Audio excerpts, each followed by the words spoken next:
Welcome.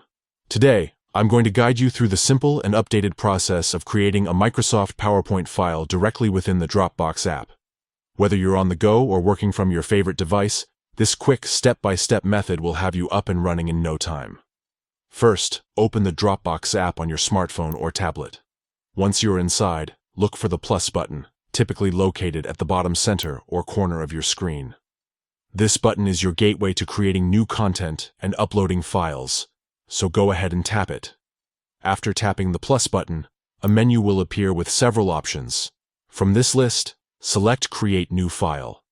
This is where the magic starts, as Dropbox now lets you create files without leaving the app, including Microsoft PowerPoint presentations.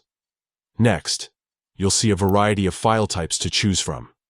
Tap on Microsoft PowerPoint, which will open a new PowerPoint file right within Dropbox. This integration makes it seamless to start working on presentations without needing to switch apps or devices. The next step is to name your new PowerPoint file. A prompt will ask you to enter a file name. Choose something descriptive and easy to remember, so you can find it quickly later. Once you've entered the name, just press OK. And there you go. Your new Microsoft PowerPoint file has been created and saved directly in your Dropbox account. From here, you can start adding slides, inserting images, and customizing your presentation as needed. Plus, because it's stored in Dropbox, your file is automatically synced across all your devices, making collaboration and access effortless. Creating a PowerPoint file within Dropbox is perfect for those who want to keep everything organized and accessible in one place.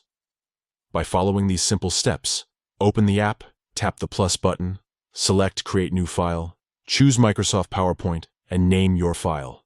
You'll be ready to create professional-looking presentations anytime, anywhere. Thanks for watching.